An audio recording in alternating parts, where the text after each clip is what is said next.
America Looks Abroad. This is the 47th in a series of broadcasts presented by the staff members of the Foreign Policy Association, a nonpartisan organization which offers accurate information on world affairs. Today's subject is Washington Answers the Axis Powers. Mr. William T. Stone, Vice President of the Foreign Policy Association and Director of its Washington Bureau, will speak to you from the nation's capital. Mr. Stone. Good afternoon. Events which mark decisive turning points in history sometimes pass unnoticed at the time they occur. With our attention divided between an election campaign at home and war headlines from abroad, many Americans have failed to note the sequence of diplomatic events which has followed the alliance between Germany, Italy, and Japan. Yet these events may ultimately fall in the category of decisive turning points. During the past 2 weeks, diplomatic activity has centered on the Far East. 10 days ago, our State Department instructed United States consuls in China, Japan, and other parts of Asia to advise American citizens in these areas to return to the United States as soon as possible. 3 American ships have been ordered to Far Eastern ports to evacuate American nationals. On Thursday of this week, the United States applied a sweeping embargo on iron and steel scrap, which applies to all countries outside the Western Hemisphere, except Great Britain. On Friday, Great Britain reopened the Burma Road, which runs from Lashio on the northern border of Burma to Kunming in Yunnan province, and thousands of American-made trucks began to carry new war materials to the armies of Generalissimo Chiang Kai-shek in China. None of these steps was publicly announced as a reply to the Axis alliance. The only public reply from the United States was President Roosevelt's speech at Dayton a week ago. That speech, you recall, was addressed to the nations of the Western Hemisphere and called for a program of total defense for the New World. But it also carried a blunt warning to the Axis powers. 2 passages in particular were directed overseas.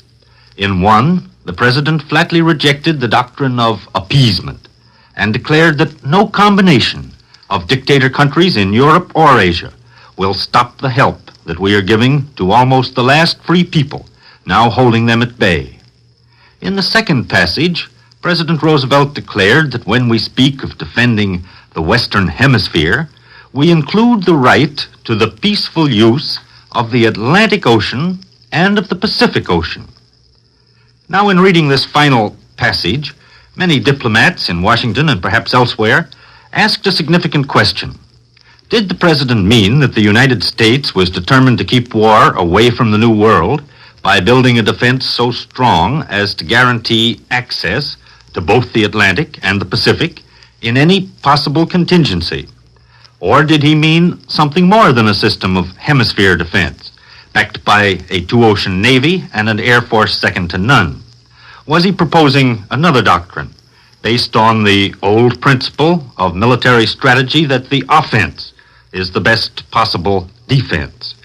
Did he mean, in other words, that the United States was preparing to take the offensive itself? Plausible arguments may be advanced to support either of these interpretations. For example, if Hitler was the real leader in bringing Japan into the Axis alliance, his deliberate purpose may have been to involve the United States in war with Japan, to immobilize our fleet in the Pacific, and to leave the European Axis partners free to deal with Great Britain. Those who believe that this was Hitler's real purpose assert that it would be fatal for the United States to fall into the trap. While we could undoubtedly defeat Japan in a final showdown, we might find ourselves involved in a long and costly war in the Western Pacific, thousands of miles from our own home bases, and at a time when the major threat to our interests lay across the Atlantic. Aid to Great Britain in Europe, they say, is vital to the defense of the Western Hemisphere, as a German victory there would expose us to grave dangers in Latin America. On the other hand, many believe that the Triple Alliance was actually a gigantic bluff to frighten the United States by the empty threat, of action in both oceans. Those who accept this interpretation argue that the United States must not only be prepared to take a firm stand in the Pacific, but that the most effective answer to the Axis would be to adopt an offensive strategy ourselves. The adoption of an offensive strategy, they admit, involves risks, but so, they insist, does a policy of inaction. Naval experts and students of foreign policy have long recognized that the key to all offensive action in the Far East, whether diplomatic or economic or strategic, is found in the relations between the United States and Great Britain, with the Soviet Union as perhaps an uncertain third factor. Acting alone or at cross purposes, neither Great Britain nor America is in a position to enforce any positive policy, as the history of recent years demonstrates only too well. In analyzing the present situation in the Far East, therefore, it is important to examine particularly the relations between these three powers. The reopening of the Burma Road was described in Washington this week as a British move, taken independently of the United States. 3 months ago, however, when Britain agreed to close the Burma route under heavy pressure from Japan, the United States was admittedly a factor in British calculations. At that time, not perhaps entirely without reason, London seemed doubtful of American support in case of a showdown with Japan.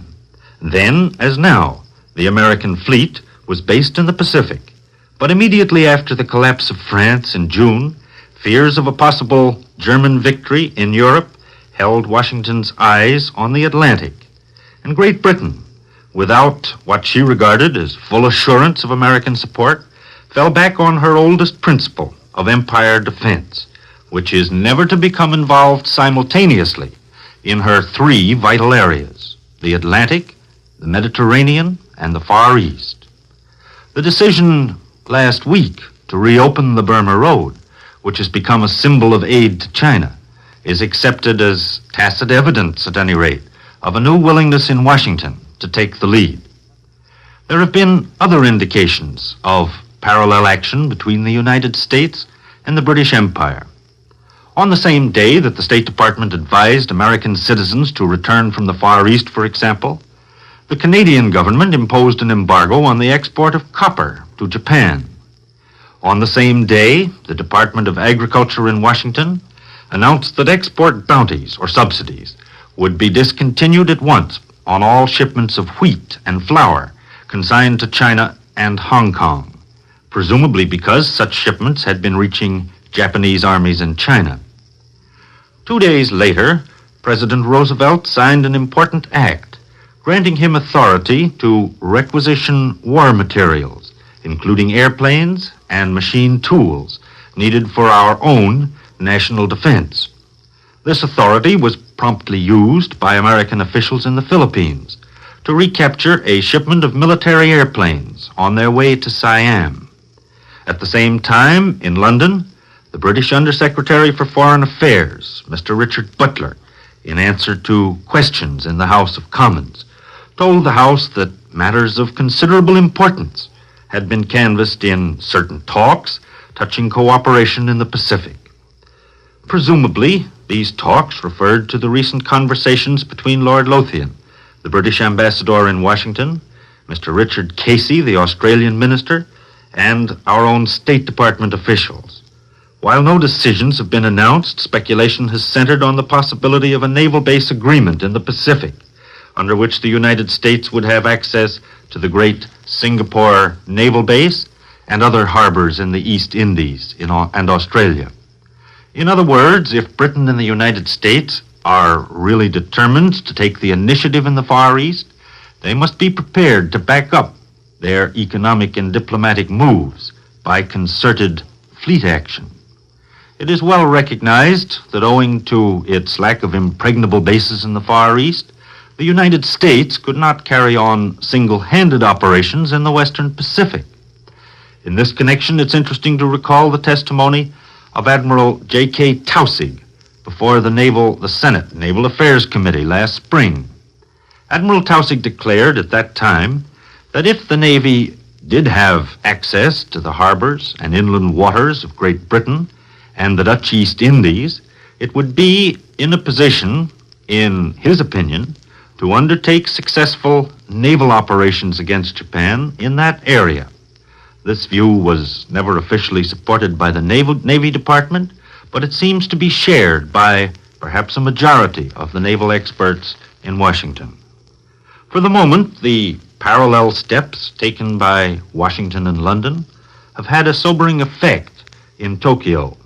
The restrained comments of Japanese officials have been in marked contrast to the belligerent threats which were uttered immediately after the announcement of the Axis alignment. But despite softer words, Japan's allegiance to the Axis was affirmed by Foreign Minister Matsuoka the day after President Roosevelt's Dayton speech, and there is no sign of a Japanese backdown. In Washington, one section of opinion is still counseling a go-slow policy, but the response in Japan has apparently strengthened the policy of firmness. This does not necessarily mean that a final showdown is at hand. Japan has not yet resorted to direct reprisals and may well hesitate to risk an act of war. At the same time, neither Britain nor the United States has yet imposed a general embargo on all war materials to Japan, or even oil and gasoline. The United States has barred export of high-test aviation gasoline, and reports from London today hint that Britain is planning to buy up the entire production of aviation gas from the Dutch East Indies. At the same time, it is denied that the private oil companies in the Netherlands Indies, the Royal Dutch Shell and a subsidiary of Standard Vacuum Company in New York, have agreed to supply 40% of Japan's needs for the next 6 months, as reported earlier this week. Nevertheless, Japan is still continuing her negotiations. Another puzzling news item came from Hong Kong only yesterday, in the form of a report that Great Britain had agreed not to resume shipments from Hong Kong to nationalist China. If true, this would seem to indicate that there may still be definite limits to British resistance in the Far East. The third factor, the Soviet Union, again entered the picture last week with the continuation of talks between Undersecretary of State Sumner Welles and Konstantin Umansky, the Soviet ambassador to Washington. Here the approach was somewhat cautious and the results apparently meager. Two minor results were allowed to become known. First, it was revealed that the United States Maritime Commission had permitted Russia to charter a number of American tankers, while such charters had not been granted to the Japanese. Second, it was revealed that export licenses had been granted for the shipment to Russia of about $7 million worth of machine tools ordered by the Soviet Union months ago, but held on the docks of American ports since last August. But so far, these concessions have failed to bring about an understanding which assures that Russia will not make a deal with the Axis powers. Stalin may not like the advance of Nazi troops into Romania and Hitler's threat to seize control of the Dardanelles, which Russia has always regarded as vital to her own security. But like many smaller countries, Russia may have to yield to her powerful neighbors in Europe or come to terms with Japan in the Far East. The United States cannot afford to ignore these possibilities in weighing its policy of parallel action with Great Britain in the Far East. Mr. William T. Stone, Vice President of the Foreign Policy Association and Director of its Washington Bureau, was today's speaker in the America Looks Abroad series. If you would like a free copy of this talk, address your request to the Foreign Policy Association, 22 East 38th Street, or in care of the station to which you are now listening. The Foreign Policy Association is a nonpartisan organization open to all who are interested in American foreign policy. It offers accurate information on current world happenings. In the world of today, foreign affairs are your affairs. We invite you to tune in next Sunday to hear another speaker in the America Looks Abroad series. This is the National Broadcasting Company.